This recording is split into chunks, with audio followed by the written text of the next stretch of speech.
आदमियों की तरह दाढ़ी और मूछ रखने वाली ससुराल की बहुएं। माँ जी, आज तो ढेर सारी सब्जियां ले ली हमने। तो क्या खाने के लिए ढेर सारे लोग नहीं है क्या बहू? वैसे ये है कि सब्जियां काफी सस्ती पड़ी। अरे सब्जी वालों ने आपको अपनी जात वाला समझा होगा, इसीलिए सस्ते में दे दी। वैसे भी देखो ना, ये दाढ़ी मूछ जो है। हाँ हाँ, सही कहा सुषमा, इनकी दाढ़ी मूछ देखकर सब्जी वाले ने आदमी समझ लिया, इसीलिए सब्जियां सस्ती मिल गई, वरना सब्जी आजकल कितनी महंगी है। बहन, अब सब्जी में काफी पैसे बच गए होंगे, अब तो अपनी दाढ़ी मूछ बनवा लो या ऐसे ही आदि मानव बनकर घूमना है। वैसे आंटी जी, मैंने पार्लर किया है, कहो तो मैं ही आपकी दाढ़ी मूछ बना दूं। हट हट मुई, अगर हाथ भी लगाया मुझे तो हाथ तोड़ दूंगी। हड्डियों में दम नहीं है, हम किसी से कम नहीं बुढ़िया, मैं तो भला ही सोच रही थी। अरे अम्मा, काहे लोगों के मुंह लगती हो, चलो घर। जिसके बाद सुगंधा सास को लेकर घर आ जाती है। बाहर लोगों का इस तरह उन्हें हमेशा चिढ़ाना अब सुगंधा को परेशान करने लगा था, लेकिन वो अपने फेशियल हेयर रिमूव भी नहीं करवाना चाहती थी। सुगंधा का मन भारी हो चुका था, लेकिन कांति के चेहरे पर वही पुरानी जिद और ठसक साफ दिखाई दे रही थी। अम्मा, आजकल पड़ोस में हमारे बहुत मजे लेने लगे हैं, हर रोज कोई ना कोई कुछ ना कुछ बोल ही देता है। जानने दे बहू, लोगों के पास काम ही क्या है, बस दूसरों की जिंदगी में झांकना और मजाक उड़ाना। लेकिन अम्मा, कभी कभी बहुत बुरा लगता है। आज तो सबने मिलकर कितना कुछ कह दिया। बुरा लगे या अच्छा, हमें क्या फर्क पड़ता है? हमने अपनी पूरी शक्ल खराब करके रखी है क्या? भगवान ने जो कुदरती सूरत दी है उससे खिलवाड़ करना हमें मंजूर नहीं। हाँ अम्मा, आप सही कह रही हैं। आजकल लोग खुद ही अपने चेहरे से छेड़छाड़ करते रहते और हमें भी वही करने को कहते हैं। कुछ भी हो जाए बहू, लेकिन हम अपना फेशियल हेयर रिमूव नहीं करेंगे, चाहे दुनिया कुछ भी कहे। बिल्कुल अम्मा, हम भी यही सोचते हैं, जो भगवान ने दिया है वही ठीक है। दोनों की बातों में एक अजीब सी ठान थी, जैसे उन्होंने दुनिया के खिलाफ एक छोटा सा युद्ध छेड़ दिया हो। तभी सुगंधा अचानक अपने घुटनों को सहलाने लगती है। अम्मा, अब तो बहुत थकान लगने लगी है, शरीर से काम भी नहीं होता पहले जैसा। अब तो लगता है कि घर में एक बहू की जरूरत है। हाँ, बहू उम्र हो गई है, अब अकेले सब संभालना मुश्किल है। तभी माधव अंदर आते हैं और दोनों की बात सुन लेते हैं। अरे बहू चाहिए, लेकिन तुम्हारी और माँ की शक्ल देखकर इस घर में कोई बहू आएगी भला? जी ऐसा मत बोलिए भगवान के लिए। अरे मैं झूठ नहीं बोल रहा, यही तो सच्चाई है। आजकल की लड़कियां तो छोटी छोटी बातों पर ध्यान देती है, और यहाँ तो पूरा मामला ही अलग है। तभी दोनों बेटे सुनील और करण भी वहां आ जाते हैं। पापा, चाहे जैसा भी हो, हमें बहू तो लानी ही पड़ेगी। हाँ पापा, मजबूरी है, वरना हमारी शादी कैसे होगी? अरे मजबूरी? क्या मतलब है तुम्हारा? पापा, हमारी गर्लफ्रेंड्स हैं, लेकिन उनके माता पिता माँ और दादी को देखकर शादी के लिए राजी नहीं हो रहे हैं। हाँ पापा, हमने बहुत समझाया, लेकिन वो लोग मान ही नहीं रहे हैं। यह सुनकर घर में सन्नाटा छा जाता है। सुगंधा और कांति एक दूसरे की तरफ देखने लगती हैं। क्या तुम दोनों की गर्लफ्रेंड है और हमें बताया भी नहीं? गलती हो गई माँ, लेकिन अब क्या करें, शादी तो करनी ही है। ठीक है, चलो उनके घर चलते हैं और बात करते हैं। अगले दिन सुनील का साथ पूरा परिवार उसकी गर्लफ्रेंड तन्वी के घर पहुंचता है। देखिए, हमें कोई दिक्कत नहीं है आपके बेटे से, लेकिन आपके घर की औरतों का रूप थोड़ा अलग है। हम अपनी बेटी को दाढ़ी मूछ वाले बहुओं के ससुराल में नहीं भेजना चाहते। बहन जी, ये हमारी पसंद है। मम्मी पापा, मुझे सुनील से शादी करनी है और मुझे उनके परिवार से कोई परेशानी नहीं। अगर तुम्हें कोई दिक्कत नहीं है तो हमें भी नहीं होनी चाहिए। आखिरकार काफी बातचीत के बाद रिश्ता पक्का हो जाता है। कुछ दिनों बाद करण के साथ परिवार प्रिया के घर जाता है। हमें सुनने में आया है कि आपके घर की औरतें दाढ़ी मूछ रखती हैं, क्या ये सच है? हाँ, ये सच है, लेकिन ये उनकी अपनी पसंद है। देखिए, हम अपनी बेटी को ऐसे माहौल में भेजने से डरते हैं। पापा, मैं करण से बहुत प्यार करती हूँ और मुझे उनके घर से कोई समस्या नहीं। अगर तुम खुश हो तो हम भी मान जाते हैं। यहाँ भी काफी समझाने के बाद रिश्ता पक्का हो जाता है। समय बीतता है और दोनों शादियों की तैयारियां शुरू हो जाती हैं। घर में पहली बार खुशियों का माहौल बनता है। ढोल नगाड़ों और रोशनी के बीच सुनील और तन्वी और करण और प्रिया की भी धूमधाम से शादी हो जाती है। विदाई के बाद दोनों बहुएं तन्वी और प्रिया अपने ससुराल के दरवाजे पर खड़ी थी, आंखों में आंसू, दिल में डर और एक नई जिंदगी की शुरुआत का एहसास। जैसे गाड़ी रुकी, पूरे मोहल्ले की नजरें उन पर टिक गई। घर के बाहर रंगोली सजी थी, थाली में आरती तैयार थी, लेकिन माहौल में खुशी से ज्यादा फुसफुसाहट और ताने गूंज रहे थे। अरे देखो देखो, दाढ़ी मूछ वाले ससुराल में दो बहुएं आ गई हैं। हाँ रे, बहुएं तो बहुत सुंदर लग रही, लेकिन देखना कुछ ही दिनों में ये भी दाढ़ी मूछ वाली ना बन जाए। सही कहा, यहाँ आकर तो सबको वही बनना पड़ता जो सास ससुर चाहते हैं। अरे इन बेचारियों को अभी क्या पता, धीरे धीरे सब समझ जाएंगी। अभी तो मेहंदी और मेकअप का असर है, कुछ दिन बाद असली रूप दिखेगा। रिश्तेदार भी पीछे नहीं थे, हर कोई अपनी अपनी टिप्पणी कर रहा था, जिससे दोनों बहुओं के चेहरे पर हल्की बेचैनी साफ दिखाई देने लगी। प्रिया, ये सब क्या बोल रहे हैं, मुझे बहुत अजीब लग रहा है। मुझे भी तन्वी, लेकिन अब हम यहाँ आए हैं तो हमें मजबूत बनना होगा। तभी कांति आगे बढ़ती है, उनके चेहरे पर गुस्सा साफ झलक रहा था। बस करो तुम सब, बहुत हो गया तमाशा। किसी के घर की खुशी में भी जहर घोलना जरूरी है क्या? अरे हम तो बस मजाक कर रहे थे काकी। मजाक? अगर तुम्हारी बेटी के साथ ऐसा होता तो अच्छा लगता। चलो हटो सब यहाँ से। कांति की डांट सुनकर सब धीरे धीरे चुप हो जाते हैं। माहौल थोड़ा शांत होता है और अब असली रस्म शुरू होती है। आओ बहुआ, अब घर में कदम रखो, यही तुम्हारा असली घर है। दोनों बहुएं कलश को हल्के से पैर से गिराकर अंदर प्रवेश करती हैं। उनके कदमों के साथ घर में नई शुरुआत होती है। अगले दिन सुबह घर में पहली रसोई की तैयारी शुरू होती है। दोनों बहुएं थोड़ी नर्वस लेकिन उत्साहित होती हैं। प्रिया, आज पहली रसोई है, सब अच्छा बनाना होगा। हाँ तन्वी, कहीं कुछ खराब ना हो जाए। दोनों मिलकर पूरे मन से खाना बनाती हैं। हलवा, पूरी, सब्जी, रसोई में उनकी मेहनत और लगन साफ दिखाई देती है। कुछ देर बाद पूरा परिवार खाने के लिए बैठता है। अरे वाह, क्या स्वाद है, बहुओं ने तो कमाल कर दिया। अरे हाँ भाई, आज तो पुराने दिन याद आ गए। देखा अम्मा, हमारी बहुएं कितनी अच्छी हैं। हाँ, अब घर सच में घर लग रहा है। इस तरह कुछ दिन खुशी खुशी बीतते हैं। धीरे धीरे तन्वी और प्रिया इस घर के माहौल में ढलने लगती हैं। अब दोनों सुबह जल्दी उठती हैं, पूरे घर का काम संभालती, नाश्ता बनाना, झाड़ू पोछा, कपड़े धोना, सबके टिफिन तैयार करना। दिन भर काम में इतनी व्यस्त रहती कि खुद के लिए समय ही नहीं बचता। कुछ हफ्तों के बाद एक सुबह जब दोनों बहुएं तैयार हो रही थी, अचानक उनकी नजर एक दूसरे के चेहरे पर जाती है। प्रिया, तेरे फेस पर ये अपर लिप के बाल इतने कैसे बढ़ गए? अरे तेरे भी तो आईब्रो कितने बढ़ गए, और ये अपर लिप भी। यार हमें तो ध्यान ही नहीं रहा, इतने दिनों से खुद को देखा ही नहीं। चल आज ही पार्लर चलते हैं, नहीं तो और खराब हो जाएगा। दोनों जल्दी जल्दी तैयार होकर पार्लर जाने के लिए निकल पड़ती है। तभी सुगंधा उन्हें देख लेती है। अरे कहाँ जा रही हो तुम दोनों? मम्मी जी, हम बस पार्लर जा रहे थे। कहीं नहीं जाना है, हमारे घर में ये सब नहीं होता है। लेकिन मम्मी जी, मैंने कह दिया ना, नहीं जाना है मतलब नहीं जाना है। दोनों बहुएं मजबूरी में वापस कमरे में आ जाती हैं। अब क्या करें, ऐसे तो नहीं रह सकते। मेरे पास एक तरीका है, धागे से खुद ही कर लेते हैं। दोनों शीशे के सामने बैठकर खुद ही थ्रेडिंग करने लगती हैं, लेकिन अनुभव न होने के कारण उनके चेहरे पर कट लग जाते हैं। ये क्या हो गया? खून भी आ रहा है, मेरे चेहरे पर भी रैशेज आ गए, कितना जलन हो रहा है। शाम को जब सुनील और करण ऑफिस से वापस आते हैं तो अपनी पत्नियों की हाल देखकर चौंक जाते हैं। ये क्या हाल बना रखा है तुम दोनों ने? पार्लर नहीं जा सकती थी क्या? मम्मी जी ने मना कर दिया था, इसीलिए हमें खुद ही करना पड़ा। ये सुनते ही दोनों बेटे गुस्से में अपनी माँ के पास जाते हैं। मम्मी, आपने इन्हें पार्लर जाने से क्यों रोका? देखिए इनका क्या हाल हो गया है। तो क्या हुआ, हमारे घर में ये सब नहीं होता, हमने भी तो कभी नहीं कराया। लेकिन मम्मी, ये उनकी जिंदगी है, उन्हें खुद का ख्याल रखने का हक है। आप ऐसे कैसे रोक सकती हैं? वाह, अभी से जोरू का गुलाम बन गए हो तुम दोनों। हाँ, बहुओं के कहने पर माँ को ही गलत ठहरा रहे हो। यही दिन देखने बाकी रह गए थे। घर का माहौल अचानक तनाव से भर जाता है। एक तरफ नई बहुएं अपने दर्द और परेशानी से जूझ रही थी, दूसरी तरफ माँ और दादी अपनी सोच पर अड़ी हुई थी। समय बीतता जाता है। तन्वी और प्रिया ने कोशिश तो की थी कि वो खुद ही अपने चेहरे का ध्यान रख लें। घर के कामों का बोझ इतना ज्यादा था कि खुद के लिए 2 मिनट भी निकालना मुश्किल हो गया था। कुछ दिन ऐसे ही बीत जाते हैं। धीरे धीरे उनके चेहरे पर फिर से बदलाव आने लगता है। आईब्रो फिर से घनी हो जाती हैं, अपर लिप पर बाल साफ दिखने लगते हैं और हल्के हल्के फेशियल हेयर भी नजर आने लगते हैं। प्रिया देखना, फिर से सब वापस आ गया। ये अपर लिप, या आईब्रो, मैं तो खुद को पहचान भी नहीं पा रही। हाँ तन्वी, मेरे साथ भी वही हो रहा है। लगता है जैसे हम खुद को खोते जा रहे हैं। पहले मैं कितना ध्यान रखती थी अपने आप का, अब देखो क्या हालत हो गई है।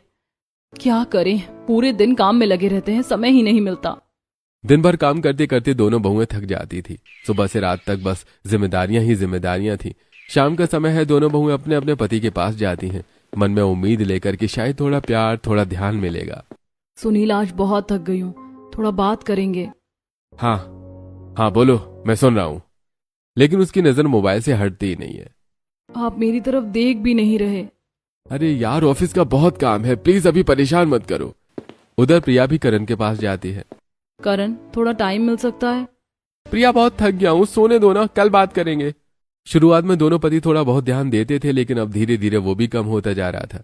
जैसे उन्हें अपनी पत्नियों में कोई बदलाव दिखने लगा हो, या शायद वो खुद ही दूर होते जा रहे थे। दोनों बहुएं अंदर ही अंदर टूटने लगती हैं। अगले दिन दोनों हिम्मत करके अपनी सास के पास जाती हैं। मम्मी जी, हमें आपसे कुछ कहना था। हाँ बोलो बहू, क्या बात है?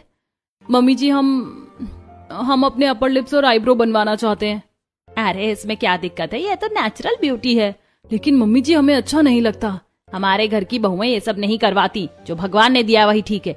तुम लोग भी आदत डाल लो। लेकिन मम्मी जी, हमें बाहर जाने में शर्म आती है। शर्म कैसी, ये सब तो दिमाग का वहम है। और सुनो, अब इस बारे में दोबारा बात मत करना। सास की बात सुनकर दोनों बहुएं और ज्यादा परेशान हो जाती हैं। कुछ देर बाद दोनों छत पर कपड़े फैलाने जाती हैं। अरे देखो देखो, अब तो नई बहुओं की भी दाढ़ी मूंछ आ गई है। कहा था ना, इस घर में आते ही सबका यही हाल होता है। अब ये भी अपनी सास और दादी की तरह बन जाएंगी। प्रिया, ये लोग हमें ऐसे क्यों बोलते हैं? पता नहीं तन्वी, लेकिन अब तो बाहर निकलने का भी मन नहीं करता। दोनों जल्दी जल्दी कपड़े डालकर अंदर चली जाती हैं। कुछ दिन बाद दोनों बाजार जाने के लिए निकलती हैं, लेकिन इस बार उनके चेहरे पर दुपट्टा पूरी तरह ढका हुआ होता है। प्रिया, ऐसे घूंघट में जाना अजीब लग रहा है। क्या करें? चेहरा दिखाने में शर्म आती है। रास्ते में लोग उन्हें देखकर बातें करने लगते हैं। अरे इतना घूंघट क्यों लिया है? अरे लगता है कुछ छुपा रही है। जैसे ही हवा से उनका पल्लू थोड़ा हटता है, चेहरे पर हल्के फेशियल हेयर दिख जाते हैं। ओह, इसीलिए घूंघट किया है। ये सुनकर दोनों और भी ज्यादा शर्मिंदा हो जाती हैं। प्रिया, मैं अब और नहीं सह सकती। मैं भी नहीं तन्वी, ऐसा लगता है जैसे हमारी पहचान ही खत्म हो गई है। दोनों का आत्मविश्वास धीरे धीरे खत्म होता जा रहा था। वो ना तो खुलकर हंस पा रही थी और ना ही कहीं बाहर जा पा रही थी। रात को क्या हम गलत हैं जो हम अपने लिए थोड़ा समय और ध्यान देना चाहते हैं? नहीं तन्वी, हम गलत नहीं हैं, लेकिन शायद इस घर की सोच अलग है। दोनों की आंखों से आंसू बहते रहते हैं। समय धीरे धीरे बीत रहा था, लेकिन तन्वी और प्रिया की परेशानी कम होने की बजाय बढ़ती ही जा रही थी। आत्मविश्वास कम होता जा रहा था और हर दिन उनके लिए एक नई परीक्षा बनता जा रहा था। एक दिन सुबह सुबह घर में हलचल होती है। अरे सुनो सब लोग, तुम्हारी बुआ के यहाँ से शादी का निमंत्रण आया है। अगले हफ्ते सबको जाना है। अरे वाह, बहुत दिनों बाद कहीं जाना होगा, सब तैयारी करो। हाँ हाँ चलो, अच्छा है, रिश्तेदारों से मिलना हो जाएगा। ये सुनकर तन्वी और प्रिया एक दूसरे की तरफ देखती हैं। उनके चेहरे पर खुशी कम और डर ज्यादा था। प्रिया, अब क्या करेंगे? वहाँ सब लोग होंगे, अगर किसी ने चेहरा देख लिया तो? मुझे तो सोचकर ही डर लग रहा है, लेकिन मना भी नहीं कर सकते। शादी का दिन आता है। पूरा परिवार तैयार होकर बुआ के घर पहुंचता है। जैसे ही दोनों बहुएं वहां पहुंचती हैं, तुरंत अपने सिर पर पल्लू रख लेती हैं और घूंघट हटाने का नाम नहीं लेती। अरे बेटा, ये क्या इतना बड़ा घूंघट क्यों ले रखा है? हाँ भाई, शादी में तो चेहरा दिखाया जाता, छुपाया नहीं जाता। नहीं बुआ जी, बस ऐसे ही। हाँ कुछ नहीं, बस आदत हो गई है। लेकिन रिश्तेदारों को शक होने लगता है। अरे बेटा, हमने तो तुम्हें शादी में ठीक से देखा ही नहीं था, अब तो चेहरा दिखाओ। मौसी आगे बढ़कर उनका पल्लू हटा देती है। जैसे घूंघट हटता है, सभी के चेहरे पर हैरानी छा जाती है। अरे ये क्या? इनकी बहुओं को भी दाढ़ी मूंछ आ गई है। धीरे धीरे पूरे माहौल में हंसी गूंजने लगती है। लगता है ये भी अपने ससुराल की परंपरा निभा रही है। अरे वाह, पूरा परिवार एक जैसा दिखता है अब तो। तन्वी और प्रिया शर्म से जमीन में गड़ जाती हैं। भाभी, क्या गंदगी पाल के बैठी हो? थोड़ा साफ सुथरा रहना चाहिए ना। ये कोई बात हुई? तभी कांति गुस्से में आगे बढ़ती है। ए लड़की, ज्यादा अपना दिमाग मत चला, जो है जैसा है वो हमारा तरीका है, समझी? मैं तो बस कह रही थी। तो मत कहा कर, अपने घर का ध्यान रख, हमारे घर का हम देख लेंगे। लेकिन इसके बावजूद पूरे फंक्शन में दोनों बहुओं का मजाक उड़ता रहता है। कोई उनके पास आकर हंसता, कोई पीछे से बातें करता। प्रिया, मैं अब यहाँ एक मिनट भी नहीं रह सकती। मुझे भी बहुत बुरा लग रहा है। ऐसा लग रहा है जैसे सब हमें ही देख रहे हैं। किसी तरह रस्में पूरी होती हैं और पूरा परिवार वापस घर लौट आता है। घर पहुंचते ही दोनों बहुएं चुपचाप अपने कमरे में चली जाती हैं। अब और नहीं सहा जाता, हर जगह हमारा मजाक बनता है। हाँ तन्वी, हम कहीं भी जाते हैं लोग हमें ही देखते हैं, हमें ही हंसते हैं। दोनों बिस्तर पर बैठकर रोने लगती हैं। तभी अचानक फोन की घंटी बजती है। हाँ, कौन? मम्मी मैं घर आ रही हूँ, कल तक पहुँच जाऊंगी। अरे वाह, मेरी बेटी घर आ रही है। सुगंधा तुरंत बहुओं के पास जाती है। सुनो बहुआ, तुम्हारी ननद घर आ रही है। श्वेता वापस आ रही है विदेश से। अच्छा, वो जो पढ़ने गई थी। हाँ अच्छा है, घर में थोड़ा माहौल बदलेगा। अगले दिन श्वेता घर आती है। सब उसे देखकर खुश होते हैं, लेकिन जैसे ही तन्वी और प्रिया उसकी तरफ देखती हैं वो चौंक जाती हैं। श्वेता के चेहरे पर भी हल्की हल्की अपर लिप्स और फेशियल हेयर साफ नजर आ रहे थे। प्रिया देख, श्वेता के भी। हाँ ये तो हमारी जैसी ही है। क्या करूं भाभी, विदेश में भी पढ़ाई करती रही लेकिन यहाँ की आदतें नहीं बदल पाई। दादी और मम्मी ने मना किया है, मैं क्या कर सकती हूँ। ये सुनकर दोनों बहुएं एक दूसरे को देखने लगती हैं। तभी कांति और सुगंधा बात करने लगती हैं। अब श्वेता भी बड़ी हो गई है, उसकी शादी के बारे में सोचना चाहिए। हाँ अम्मा, अब उसके लिए लड़का देखना शुरू करते हैं। इसके बाद श्वेता के लिए रिश्ते ढूंढने का सिलसिला शुरू होता है, लेकिन हर बार कुछ न कुछ दिक्कत आ जाती है। देखिए, लड़की तो पढ़ी लिखी है, लेकिन ये फेशियल हेयर हमें थोड़ा अजीब लगता है। हम अपने बेटे के लिए ऐसी लड़की नहीं चाहते, ये सब ठीक नहीं लगता। एक के बाद एक रिश्ते आते हैं, लेकिन कोई भी टिक नहीं पाता। अम्मा, कोई अच्छा रिश्ता मिल ही नहीं रहा, समझ नहीं आ रहा क्या करें। अब घर में चिंता का माहौल बन जाता है। घर का माहौल अब पहले जैसा नहीं रहा था। हर तरफ तनाव, चिंता और चुप्पी थी। तन्वी और प्रिया का आत्मविश्वास टूट चुका था। श्वेता की शादी की बात बार बार अटक रही थी और सुनील, करण भी अपनी पत्नियों से दूर होते जा रहे थे। एक दिन आखिरकार तन्वी और प्रिया ने हिम्मत जुटाई और सीधा कांति के सामने खड़ी हो गई। दादी अब बस बहुत हो गया, हमें आपसे साफ साफ बात करनी है। हाँ दादी, अब हम और नहीं सह सकते। हम पार्लर जाना चाहते हैं, अपने फेशियल हेयर रिमूव करवाना चाहते हैं। क्या कहा तुमने? पार्लर जाओगी मेरे रहते? दादी हमें समझाइए, आखिर वजह क्या है? आप हमें पार्लर जाने से क्यों रोकती हैं? हम दिन रात घर के लिए काम करते हैं, लेकिन हमें खुद के लिए इतना भी हक नहीं है। पूरे घर में सन्नाटा छा जाता है। सबकी नजरें कांति पर टिक जाती हैं। ठीक है, आज तुम्हें सब सच बता ही देती हूँ ताकि तुम सब समझ सको कि मैं क्यों मना करती हूँ। कांति की आंखें दूर कहीं अतीत में चली जाती हैं और कहानी फ्लैशबैक में बदल जाती है। कांति जब छोटी थी, लगभग 14 साल की, तब उसके चेहरे पर हल्के हल्के बाल आने लगे थे। ये क्या हो रहा है मेरे साथ? मेरे चेहरे पर ये बाल क्यों आ रहे हैं? वो अक्सर अपने पिता को रेजर से दाढ़ी बनाते हुए देखती थी। अगर पिताजी इससे बाल हटा सकते हैं तो मैं भी क्यों नहीं। एक दिन उसने चुपके से अपने पिता का रेजर उठा लिया। बस थोड़ा सा ही करूंगी, कोई देखेगा नहीं। उसने रेजर का इस्तेमाल करना शुरू कर दिया, लेकिन धीरे धीरे हालात बदलने लगे। कुछ ही महीनों में उसके चेहरे पर बाल और ज्यादा घने, काले और सख्त होने लगे। ये मैंने क्या कर दिया? अब तो मेरे चेहरे पर और ज्यादा बाल आ गए। लोग उसका मजाक उड़ाने लगे, उसे ताने मिलने लगे। अरे ये लड़की है या लड़का? कांति अंदर से टूट गई थी, लेकिन तब तक उसने एक फैसला लिया। अब कभी नहीं, मैं कभी ये सब नहीं करूंगी और ना ही अपनी बहू बेटियों को करने दूंगी। कांति की आंखों में आंसू थे, लेकिन उसके चेहरे पर वही पुरानी जिद भी साफ झलक रही थी। बस तभी से मैंने तय कर लिया कि मेरे घर की कोई भी लड़की ये सब नहीं करेगी। भगवान ने जो दिया है वही सही है। दादी जो आपके साथ हुआ वो गलत था, लेकिन आजकल चीजें बदल गई हैं। आजकल पार्लर में सेफ तरीके होते हैं, ऐसा कुछ नहीं होता। मुझे कुछ नहीं सुनना, मेरे फैसले के खिलाफ कोई नहीं जाएगा। मेरे जीते जी इस घर की कोई बहू पार्लर नहीं जाएगी। कांति की आवाज इतनी तेज थी कि सब चुप हो गए। अम्मा ठीक कह रही हैं, हमें उनकी बात माननी चाहिए। तन्वी और प्रिया एक दूसरे को देखते हैं। आंखों में उनकी निराशा साफ थी। दिन बीतते जाते हैं, लेकिन समस्याएं और बढ़ती जाती हैं। श्वेता के लिए रिश्ते लगातार टूट रहे थे। हमें माफ कीजिए, लेकिन हमें ये रिश्ता मंजूर नहीं। उधर सुनील और करण भी अपनी पत्नियों से दूर होते जा रहे थे। सुनील, आप मुझसे बात क्यों नहीं करते हैं अब? ऐसा कुछ नहीं है, बस काम ज्यादा है। क्या मैं इतनी बदल गई हूँ कि आप मुझसे नजर भी नहीं मिलाते? प्रिया प्लीज मुझे सोने दो। ये जवाब सुनकर दोनों बहुएं और टूट जाती हैं। घर में हर दिन तनाव बढ़ता जा रहा था। हंसी की जगह खामोशी ने ले ली थी। अम्मा, लगता है घर में कुछ ठीक नहीं चल रहा। हाँ, लेकिन मैं अपने फैसले से पीछे नहीं हटूंगी। घर में बढ़ती हुई परेशानियों के बीच एक दिन खबर आती है कि श्वेता को देखने के लिए एक अच्छा परिवार आने वाला है। इस बार सबको उम्मीद थी कि शायद अब रिश्ता पक्का हो जाएगा। अम्मा, इस बार रिश्ता अच्छा लग रहा है, लोग भी समझदार लगते हैं, शायद इस बार बात बन जाए। हाँ बहू, लेकिन देखना कहीं फिर से कोई कमी ना निकाल दे। श्वेता को अच्छे से तैयार किया जाता है, लेकिन उसके चेहरे पर हल्के फेशियल हेयर अब भी नजर आ रहे थे। तन्वी और प्रिया उसे देखती है और उनके दिल में अजीब सा डर बैठ जाता है। भाभी, क्या मैं ठीक लग रही हूँ? हाँ श्वेता, तुम बहुत अच्छी लग रही हो। हाँ, सब ठीक होगा। कुछ देर बाद लड़के वाले घर में आते हैं। यही है आपका घर? हाँ ठीक है।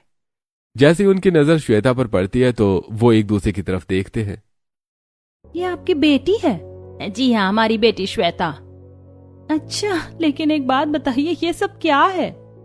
क्या मतलब? मतलब ये कि आपके घर की औरतों को देखिए, सास को देखिए, बहुओं को देखिए, सब एक ही तरह की हैं। पूरा माहौल अचानक भारी हो जाता है। देखिए, हमें तो ये सब बिल्कुल पसंद नहीं है। ये कोई तरीका है रहने का? और सुनिए, आपकी बहुओं की शादी को 1 साल हो गया, लेकिन अभी तक कोई बच्चा भी नहीं हुआ। पता नहीं क्या समस्या है। ये सुनकर तन्वी और प्रिया के चेहरे उतर जाते हैं, उनकी आंखों में आंसू आ जाते हैं। ये लोग हमारे बारे में क्या क्या बोल रहे हैं और कोई कुछ कह भी नहीं रहा। सबसे ज्यादा दर्द उन्हें इस बात का होता है कि उनके पति सुनील और करण चुपचाप खड़े रहते हैं, एक शब्द भी नहीं बोलते। कुछ देर बाद वो लोग बिना रिश्ता तय किए ही चले जाते हैं। पीछे छोड़ जाते हैं अपमान, दर्द और सन्नाटा। जैसे ही दरवाजा बंद होता है, तन्वी और प्रिया फूट फूट कर रोने लगती हैं। अब और कितना सहना पड़ेगा हमें? हमारी कोई इज्जत ही नहीं है इस घर में। इस बार सुगंधा सब देख रही थी, अपने बेटों को चुप्पी और बहुओं के आंसू, बेटी का टूटता हुआ रिश्ता। पहली बार उसके दिल में कुछ टूटता है। अम्मा, अब बस। क्या मतलब? अब बहुत हो गया। हम अपनी जिद के कारण पूरे परिवार को दुखी नहीं कर सकते। कांति चुप हो जाती है। पहली बार उनके चेहरे पर भी कमजोरी नजर आती है। बेटा चलो, हमें पार्लर ले चलो। मम्मी जी, सच में? आप सच कह रही हैं? हाँ बेटा, अब वक्त आ गया है कि हम भी बदलें। कांति भी धीरे धीरे उठती है। चलो, मैं भी चलती हूँ। अब जो हो गया सो हो गया। पूरा परिवार हैरान था, लेकिन इस बार यह बदलाव जरूरी था। कुछ ही देर में सभी पार्लर पहुंचते हैं। जी बताइए, क्या सर्विस चाहिए? हमें फेशियल हेयर रिमूव करवाना है, अपर लिप, आईब्रो सब, और जो भी करना हो कर दो, बस साफ सुथरा बना दो। पार्लर में धीरे धीरे उनकी ग्रूमिंग शुरू होती है। थ्रेडिंग, वैक्सिंग, फेशियल, सब कुछ। कुछ समय बाद जब सुगंधा और कांति आईने के सामने खड़ी होती है तो खुद को पहचान नहीं पाती।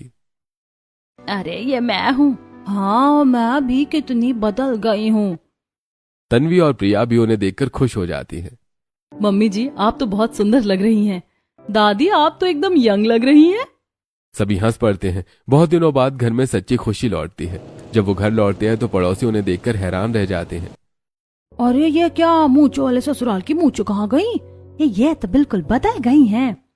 आज तो सच में बहुत अच्छी लग रही हैं सब। इस बार हंसी नहीं, तारीफ हो रही थी। श्वेता भी आईने में खुद को देखकर मुस्कुराती है।